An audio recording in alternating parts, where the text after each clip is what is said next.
আল্লাহর সাথে মহব্বত করার জন্য 5 ওয়াক্ত নামাজ দিছি, যে আমার সাথে কানাকানি করবা। 9 মাস কানাকানি করার পরে মহব্বত বেড়ে গেছে। এখন খাওয়া দাওয়া ভাল লাগে না, খাওয়া দাওয়া ছেড়ে দাও, রমজানের রোজা। এরপরে রোজা রাখার কারণে যখন দিল আরো পরিষ্কার হয়ে গেছে, আল্লাহ তোমাকে দেখবো, দেখা স্যার আমি বাঁচবো না, তাহলে আমার একটা ঘর আছে দুনিয়ার মিডলে, এই ঘরে দেখলে আমাকে দেখা হয়ে যাবে, ওই ঘরের মধ্যে আমার খাস তেজাল্লি। মোদ্দা কথা যে আল্লাহ তাআলা এই উম্মতকে সবচেয়ে বড় নিয়ামত নামাজ দিয়েছে, এবং এই নামাজ আগেকার যত নবী আছে তাদের নামাজ এই আমাদের নামাজের মধ্যে আল্লাহ তাআলা রেখে দিয়েছেন, এবং যত দুনিয়ার মধ্যে যত জিনিস আছে সবার নামাজ আছে, সব নামাজ আল্লাহ তাআলা আমাদের মধ্যে দিয়েছেন, এবং যত ধরনের আল্লাহর হুকুম ইবাদত আছে সমস্ত ইবাদত এই নামাজের মধ্যে আল্লাহ তাআলা রেখে দিয়েছেন। এই নামাজ ঈমানের পরের দরজা হইল কি? নামাজ। এই নামাজকে হুজুর আলাইহিস সালাতু ওয়াস সালামকে কোনখানে নিয়ে দিয়েছেন? মেরাজের মধ্যে। এই কারণে নামাজের গুরুত্ব সবচেয়ে বেশি। হাদিসে আসছে মান তারাকাস সালাতা মুতাআম্মিদান ফাকাদ কাফার, যে নাকি ইচ্ছাকৃত নামাজকে ছেড়ে দেয় কাফের হয়ে যায়। এটা আমরা তাবিন করি, যে কাফের বলি না, যে কাফেরের আমল, কাফেররা নামাজ পড়ে না, এই হিসাবে বলছে। নামাজ সবচেয়ে গুরুত্বপূর্ণ, ঈমানের পরে সবচেয়ে বেশি গুরুত্বপূর্ণ। কাজে এই ঈমানের পরের দরজা হইল কি? নামাজ। এই নামাজ তো ওই মেরাজের মধ্যে নবী আলাইহিস সালাতু ওয়াস সালাম কে আল্লাহ তাআলার কুদরত দেখাইছেন, আল্লাহ তাআলার জান্নাত দেখাইছেন, জাহান্নাম দেখাইছেন। আরে আল্লাহ তাআলা যে বাজেট করছেন এইটাও দেখাইছেন। হাদিসের মধ্যে আসছে যেখানে খসখস খসখস খসখসের আওয়াজ আসে, জিবরাইল আলাইহিস সালামকে জিজ্ঞাসা করেন এটা কি ব্যাপার? খসখস আওয়াজ, এটা তাকদীর কলমে লিখতেছে। আল্লাহ তাআলা কলমকে সৃষ্টি করছেন, কলমকে সৃষ্টি করে বলছেন লেখো। কি লিখবো? যে কিয়ামত পর্যন্ত যা হবে সব লিখে নাও। এই সব কলমে লিখে নিছি। পৃথিবী এই সময় হুজুরে কেমনে দেখলেন খসখসের আওয়াজ? আমরা মোবাইলের মধ্যে টেপ করে রাখলে 1 বছরের আগের আওয়াজ এখানে দেখা যায়, আবার শোনা যায় না? শোনা যায় না? তো আল্লাহর কি কুদরত নাই? দেখাইতে কুদরত নাই? আল্লাহ তাআলা জান্নাত দেখাইছেন,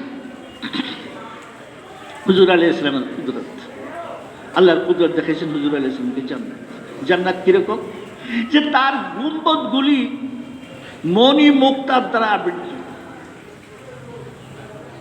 এবং তার মাটি হইল মিশকে আম্বার। আল্লাহ তাআলা জান্নাত দেখাইছেন। জান্নাতের আলোচনা করলে সময় চলে যাবে। জান্নাত কেমন আলোচনা করলে এটা শেষ করা যাবে না। সবাই তো আমরা জান্নাতে যাইতে চাই। কেনা কেনা চাই? আল্লাহু আকবার। আল্লাহ সবাই তুমি কবুল করে জান্নাতের জন্য। জান্নাত দেখিস। মেরাজের রাত্রিতে হযরত বিলাল রাদিয়াল্লাহু তাআলা দেখছেন, উনি খরম পা দিয়ে হাঁটতেন, হুজুরের আগে খরম পা দিয়ে যেতেছেন। তোমার কি আমল?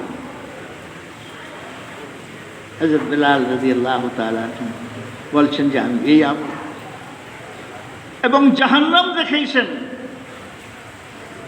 জাহান্নামের ভয়াবহ অবস্থা হুজুরকে আল্লাহ তাআলা দেখাইছেন। জাহান্নাম কেমন? আল্লাহর কুদরত। কারণ কেউ বলতে পারে আরে একটা বাউতাবাজি, এটা কল্পনা প্রসূত কথা যে জান্নাত আছে জাহান্নাম আছে। দেখছ কুরআনে কারীমের মধ্যে প্রথম পারার মধ্যে সর্বপ্রথম ঈমানের কথা। কি কথা? ইউমিনুনা বিল গায়ব। ওই ঈমান আল্লাহর কাছে গ্রহণযোগ্য হবে কি? গায়েব, যার যে জিনিসটাকে আমরা দেখি না, দেখলে আর এই ঈমান গ্রহণযোগ্য হবে না।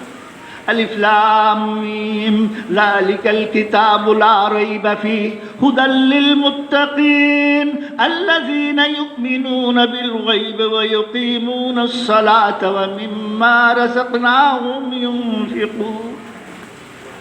ঈমান বিল গায়ব, না দেখে ঈমান আনতে হবে। তো ইউমিনুনা বিল গায়ব, আমরা না দেখা বিশ্বাস করতে হবে। এই ঈমান বিল গায়বের দরজা যখন জাকান্দানির সময় আল্লাহ তাআলা ঈমান বিল গায়ব আর থাকে না, পাপিষ্ঠ যারা গুনাহগার কাফির মুশরিক তাদেরকে আল্লাহ তাআলা টেলিভিশন ফিট করে দেন, জাহান্নাম দেখায়া দেন, এবং গজবের ফেরেশতারা তারা দেখতে পায়, তখন তারা ঈমান আনে। এই ঈমান কোনো ফায়দা হবে না। ঠিক তেমনি ভাবে পূর্বে কিয়ামতের সময় যখন নাকি কিয়ামত আসবে, তওবার দরজা বন্ধ হয়ে যাবে, ঈমান আনলে কবুল হবে না, কারণ ঈমান বিল গায়বের দরজা থাকে নাই। যেমন নাকি সূর্য যদি পশ্চিম থেকে উদিত হয়, ঈমান আর কবুল হবে না। এবং যত মানুষ আছে দুনিয়ার মধ্যে, কাফের হোক, মুশরিক হোক, ইহুদি হোক, নাসারা হোক, তারা সবাই জাকান্দানির সময় যখন আখিরাতকে দেখে তখন ঈমান আনে, কিন্তু এই ঈমান কোনো ফায়দা আসবে না, কারণ ইউমিনুনা বিল গায়ব, না দেখে ঈমান আনার দরজা আর রইল না। যেমন নাকি ফেরাউন ঈমান আনছিল কিনা? ফেরাউন আনছিল। যখন জাকান্দানি আরম্ভ হয়েছে, দরিয়ার মধ্যে পড়ে হাবুডুবু খাচ্ছে, তখন ঈমান আনছিল। আমানতু বিমা আমানা বিহি বনু ইসরাঈল ওয়া আনা মিনাল মুসলিমিন। আমি ঈমান আনছি বনি ইসরাঈলের যে আল্লাহর উপর ঈমান আনছে, আমি মুসলমানদের মধ্য থেকে। হযরত জিবরিল আমিন আলাইহিস সালাতু ওয়াস সালাম ওই নীল নদের যে কিচড় আছে, কাদামাটি আছে, যে আল্লাহর রহমত, সে যে আমানতু বিল্লাহ বলছে, আল্লাহর রহমত নাকি নাজিল হয়ে যায়, আল্লাহর রহমত নাকি তার উপরে পড়ে যায়। উনি কি করলেন? এই কাদা মাটি তার মুখে ঢুকে দিলেন, বলতে না। আল্লাহ বললেন, তোর লাশ পচবে না, গলবে না।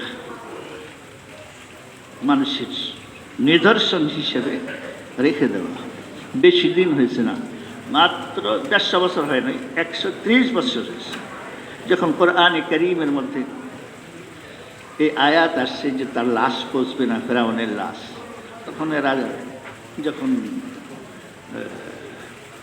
করতে লাগলো যে কোথায় ফেরাউনের লাশ কোথায়, তখন নাকি নীল নদের পার্শ্বে যেখানে মারা গেছে এর পার্শ্বেই তার লাশ পাওয়া গেছে। কোনো মমি করে না, কিচ্ছু না, কিন্তু লাশ অক্ষত। লাশ কি? অক্ষত অবস্থায়। তো আল্লাহ জাল্লা শানুহু আম্মা নাওয়ালুহু ঊর্ধ্ব জগতের আল্লাহর কুদরতকে দেখাইছেন, জান্নাতকে দেখাইছেন, জাহান্নামকে দেখাইছেন। জাহান্নামের মধ্যে দেখছেন একজন, তা ওই আংটা আছে না, আংটা, এই গরুর গোশত যে লটকায় রাখে, এই আংটা দিয়ে ফেরেশতারা এই চাপার এই সাইড ফাটতেছে।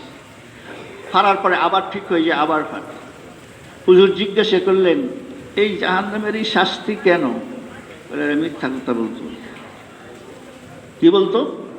মিথ্যা কথা বলতো জাহান্নামে। হুজুর আলাইহিস সালাতু ওয়াস সালাম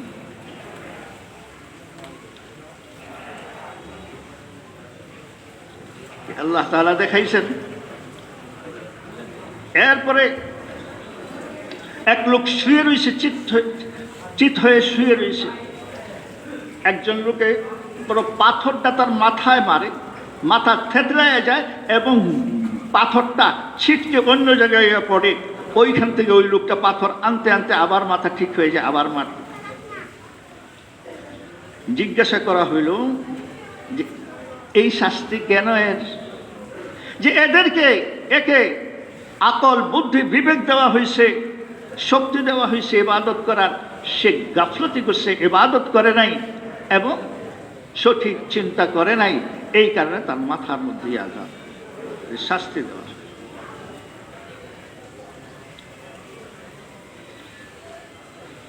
এবং কিছু লোক হুজুর দেখছেন যে কিছু লোক মাথা দিয়ে হাঁটে। হুজুরকে জিজ্ঞাসা করা হইল যে মাথা দেওয়া তো পা দিয়ে হাঁটে, মাথা বলে যে আল্লাহ পা দিয়ে হাঁটার ক্ষমতা দিয়েছেন ওই আল্লাহ মাথা দিয়ে হাঁটারও ক্ষমতা। এবং কিছু লোক অন্ধ, বোবা, বধির, কানে শোনে না, যারা নাকি হক কথা বলতো না, জানার পরেও হক কথা বলতো না। অহংকারের তারিফ আল্লাহর রাসূল কি বলছেন জানেন? অহংকার কারকে বলে? আল কিবরু বাতারুল হাক্কি ওয়া গামাতুন নাস। হক জিনিস দিলে সাক্ষ্য দিতেছে হক, এটাকে অস্বীকার করা, স্বীকার করে না। ওয়া বাতারুল হাক্কি ওয়া গামাতুন নাস, এবং মানুষকে ছোট মনে করা। হক কথা বলতো না, হক কথা শুনতো না, জানে যে এটা ঠিক তবু শুনতো না, হক জিনিস দেখতো না। তাদেরকে আল্লাহ তাআলা অন্ধ, বধির, বোবা আল্লাহ তাআলা কি করবেন?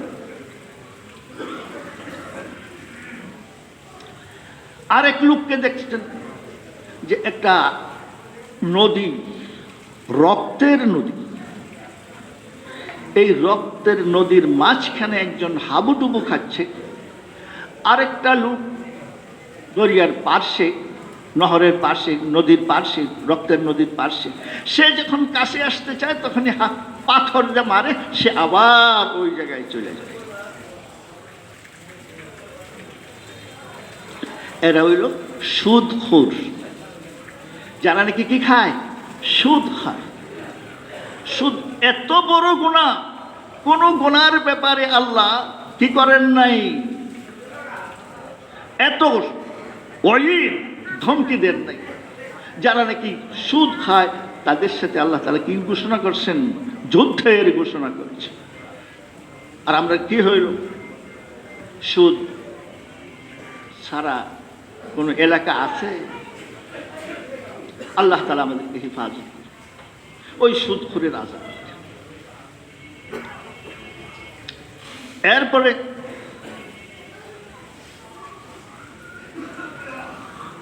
লম্বা লম্বা নূক, এই নূকটা তার শরীরের গোশত পুরি কাটতেছে, ছিটতেছে, ধারালো। হুজুর বললেন কে কে? বলে এ মানুষের গীবত করত, তার শাস্তি। মানুষের গীবত করা, আল্লাহ কি বলছেন? আউযু বিল্লাহি মিনাশ শাইতানির রাজীম। লা ইয়াগতাব বা'দুকুম বা'দা আইয়ুহিব্বু আহাদুকুম আন ইয়াকুলা লাহমা আখিহি মাইতান ফাকারিহতুমুহ। এক ভাই অপর ভাইয়ের গীবত করবা না। এখন গীবত জিনিসটা কি, এটি আমরা বুঝি না। গীবত হলো একজনের বাস্তব দোষ, অন্যের কাছে বলা, তার ইসলাহের জন্য না, কি জন্য? তাকে অপমান করার জন্য। একে বলে কি গীবত।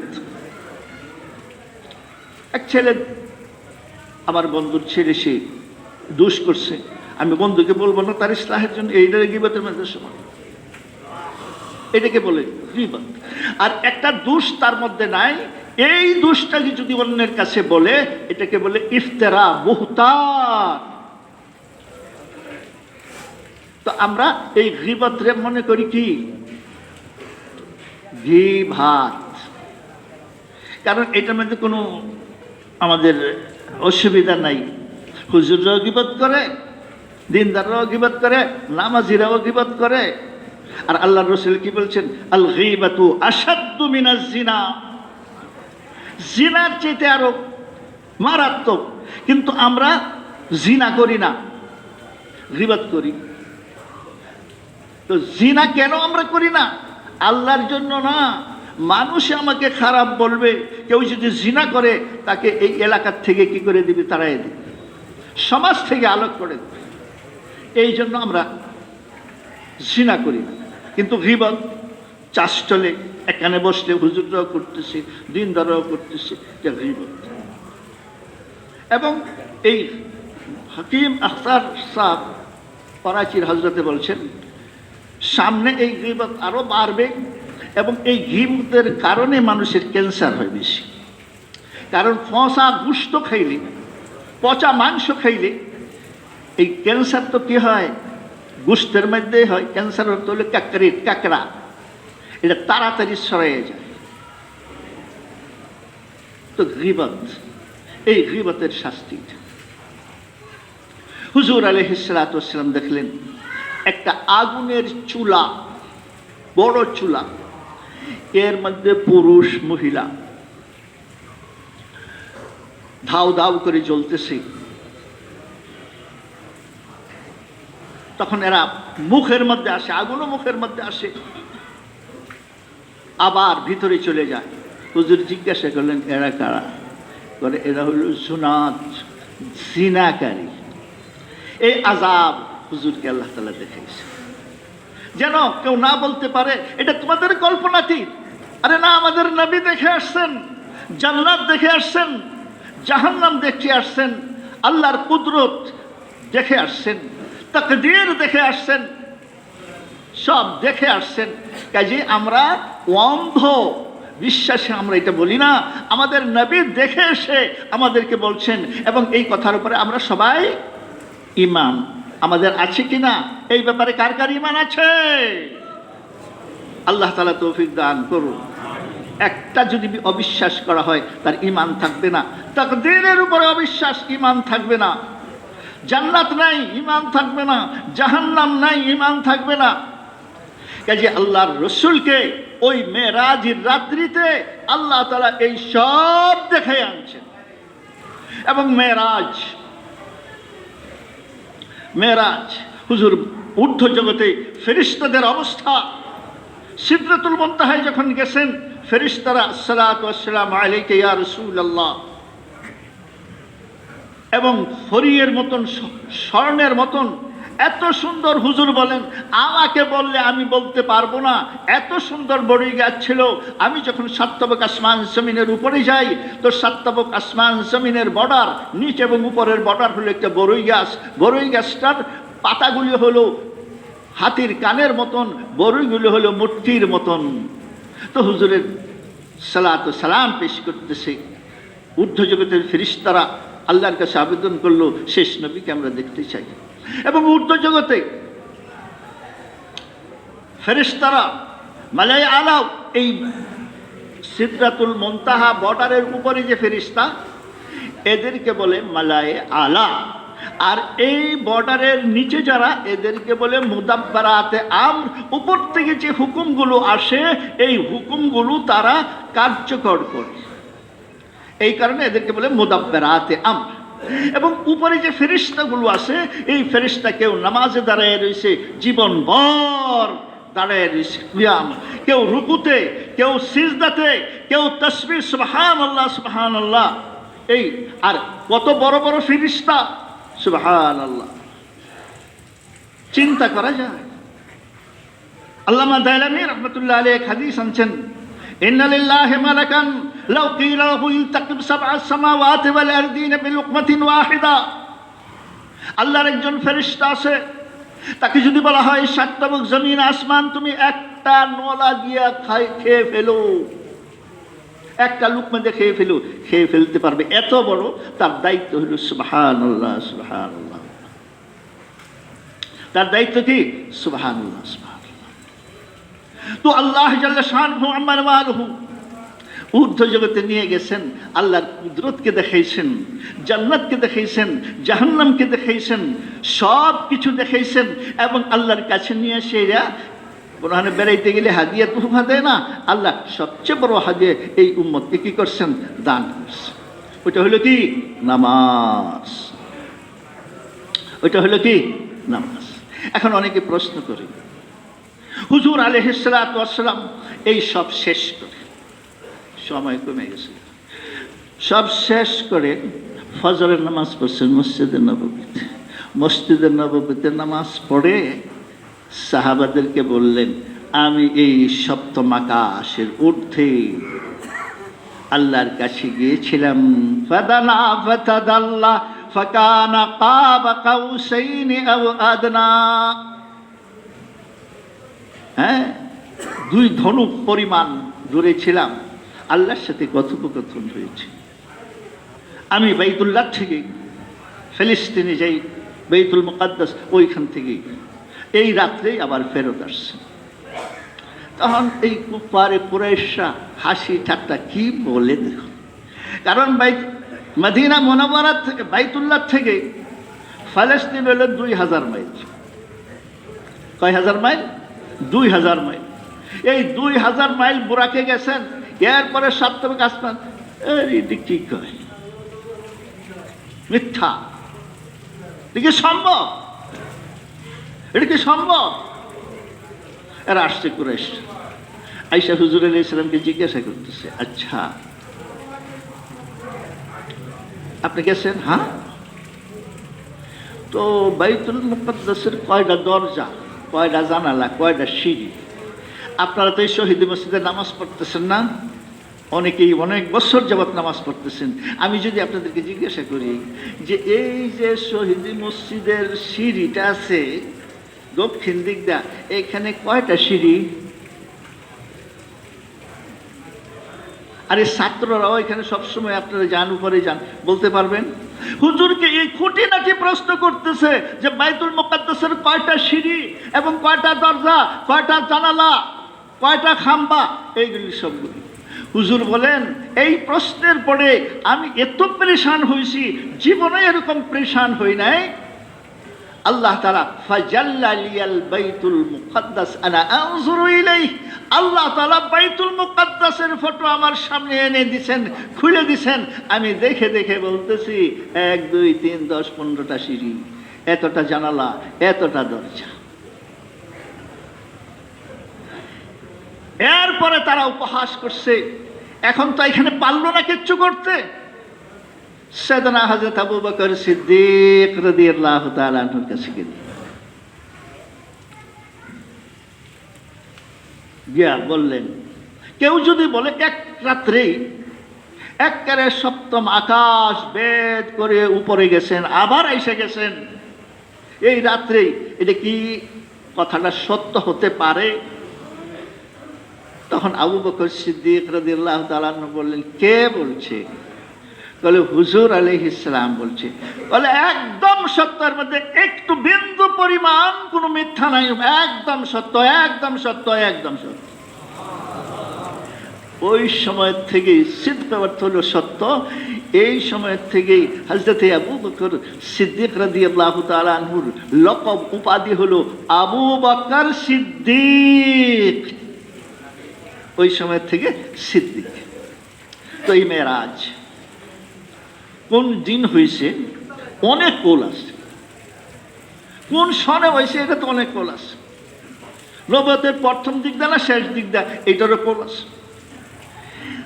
তবে মশহুর প্রসিদ্ধ কোল হইল নবুয়তের হিজরতের আগে, হিজরতের আগে ওই মক্কায় থাকতে এই ঘটনা ঘটছে। হ্যাঁ, এবং 27শে রজব। কোন দিন? আরে 27শে রজব। 27শে রজব কোনো নামাজ সেই হাদিসের মধ্যে নাই, পরের দিন রোজা নাই। এটা যদি কেউ ফজিলত মনে করে করে, ঠিক হবে না। এই দিন কোনো নামাজও নাই, রোজাও নেই। আর রজব মাস আসলে এই দোয়াটা পড়তে হয়। এই দোয়াটা পড়ি শেষ করতেছি, সময় শেষ হয়ে গেছে। কে? আমরা সবাই পড়ি, সুন্নত আদায় করে নিই। আল্লাহুম্মা বারিক লানা ফি রাজাবা ওয়া শাবান ওয়া বাল্লিগনা রমাদান।